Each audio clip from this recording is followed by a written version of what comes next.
السلام عليكم حبايبي ومتابعيني بناتي واخواتي وحبايبي وكل اللي بيتابعنا على القناة. طبعا انتوا شفتوا الصورة كده وعارفين ايدي دي طبعا الزبدة اللي بيتكلموا عنها اليومين دول، فقلت احب اجربها واشوف صح الكلام مظبوط ولا لا. فايه، جبت الزبدة اللي هو النيوزيلندي، وجبت كوباية، حضرت كوباية اللبن وحضرت كوباية الزيت، وقلنا نخش نعمل ايه الطريقة بتاعتها. ففعلا الطريقة حلوة، ان وان شاء الله شاء نخش الله على نخش الطريقه ايه على الفيديو ونقول ايه اللي ونشوف عملناه. عملناها معانا ازاي. كوبايه الزيت، كوبايه السمنه اللي هي النيوزيلندي، لازم يكون نوع السمنه نضيف، ومعايا كوبايه حليب. حليب ما يكونش سخن، عادي مخلياه بارد. ماشي. يبقى هنا كوبايه حليب، ومعايا ليمونه، ومعايا معلقتين خل. ان شاء الله رب العالمين نخش على الطريقه. اول حاجه هحط اللبن في الخلاط، شفشق الخلاط اهو. هحط اللبن الاول، واحط عليه السمنه، والسمنه تكون قد اللبن. السمنه جايباها اهي، جايبه سمنه نيوزيلندي.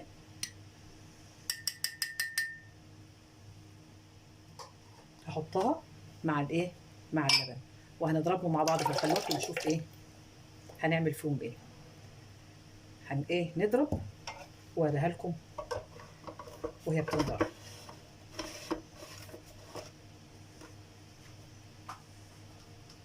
طريقه حلوه جدا، وهتديكي الربع كيلو سمنه ده هيديكي كيلو سمنه من السمنه النيوزيلندي اللي احنا بنجيب الكيلو منها ب 200 جنيه.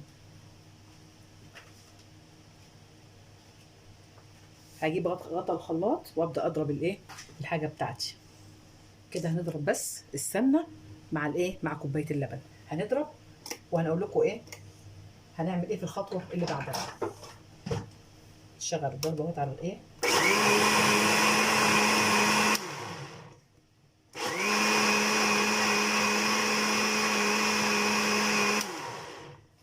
اضرب لحد ما احس ان ايه، اللبن مع السمنه بدا القوام بتاعه ايه، يغلظ. ابص كده كل شويه واشوف هي بدات ايه، تبقى غليظه شويه. هكمل برضو خفق لحد ما الاقي القوام بتاعها بدا ايه، يبقى غليظ شويه.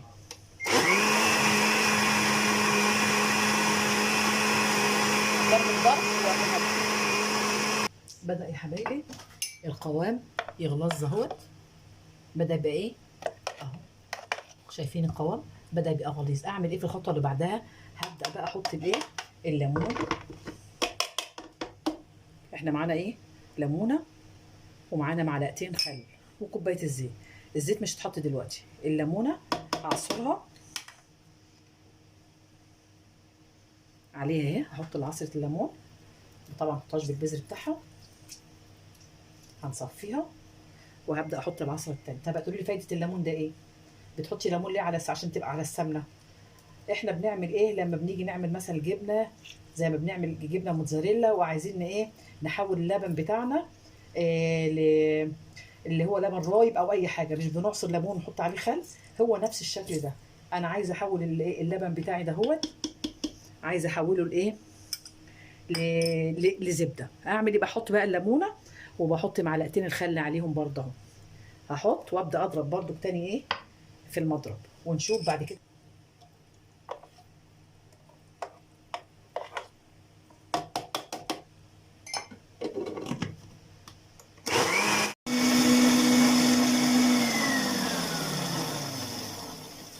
كده حبايبي بمصداقيه لقيت الايه، الخلاط مش ماشيه فيه اهيت. فعملتها في الايه، في العجان، عملتها بمضرب السلك. مضرب السلك خلاها ايه اهي، هي مسكت اهيت. فهنصبها بقى في القارب، خلاها يبقى متماسكه عن ما كانت في الخلاط. الخلاط ما كانش ايه مخليها متماسكه بصراحه، بالامانه والمصداقيه. عشان تبقوا عارفين دي عايزه فعلا هاند بلندر بيضربها احسن من الايه، يبقى كده حبايبي بالمصداقيه اهي. عملناها وصبيتها في قلب القارب، اي قارب عندك تحطيها فيه. بس ما حطيتش كوبايه الزيت برضو بالامانه، هي كانت كوبايه زيت زمان شفتهم كانوا عاملينها في القنوات. فانا قلت اجربها واشوف فعلا الطريقه دي كويسه، ونجربها مع بعض برضو ايه. واحطها في الديب فريزر، وهسيحها واشوف الطعم ايه واخبارها ايه. الكوبايه الزيت، ونقول كوبايه زيت وكوبايه سمنه وكوبايه ايه اللي هو اللبن. هي ما خدتش كوبايه الزيت كلها، يعني نسبه الزيت بتبقى قليله، ما تحطيش كوبايه الزيت كلها. يعني بتحطي الاول شغالي حاجه على اللبن، وبعد كده ايه تحطي اللي هي بتاع ده تحط عليها اللي هي الزبده، ولازم تكون الزبده نظيفه. تضربهم كويس جدا مع بعضهم لحد ما تحسي ان هو متماسك وعامله زي الكريمه بتاعت زي ما بتعملي كده الكيك، بس يكون اسمك كمان، السمك بتاعها اكبر واغلظ من الكيك. كانك بتخضي الزبده.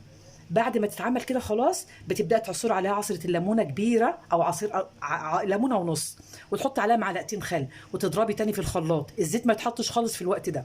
بعد ما تخلصي الخلط وتحسي ان هي بدات تلف معاكي، تبداي تحطي الزيت تدريجيا، ما تحطوش كله دفعه واحده.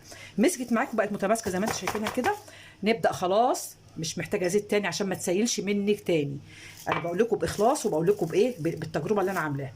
فكده ان شاء الله يا حبايبي هوريها لكم بعد ما تخرج من ايه، من الديب فريزر، شكلها ايه، ونشوفها مع بعضنا ونجربها برضه، نشوف هل صح كده الطريقه دي حلوه والطعم حلو. انا مجربه زبده اللي هي نيوزيلندي، طبعا انتوا عارفين الكيلو ب 200 جنيه، فهجرب ونشوف ايه الطعم كده وايه. هنجرب الطعم يا حبايبي ونشوفها. ودي هي الزبده، طلعتها من الديب فريزر، وهبدا بقى معاكم.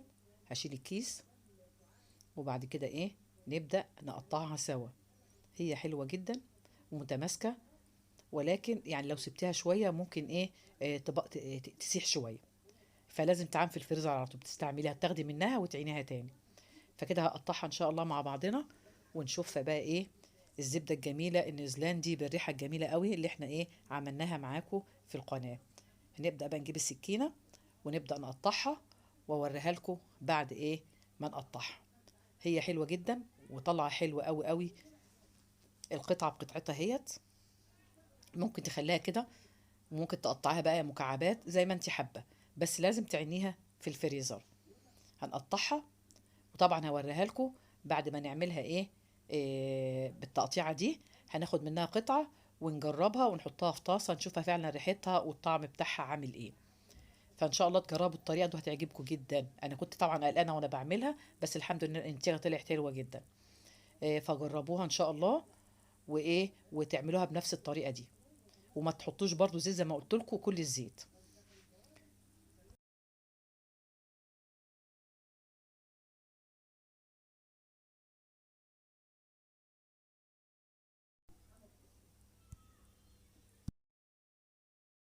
احنا يا حبايبي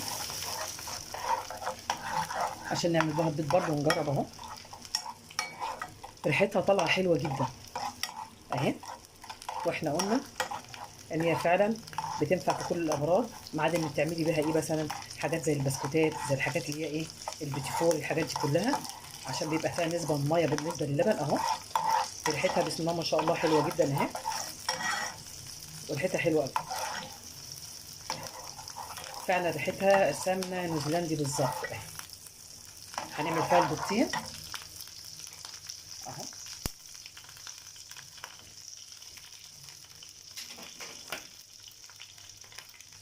فعلا طعم ريحه حلوه جدا، وعامله ريحه حلوه جدا في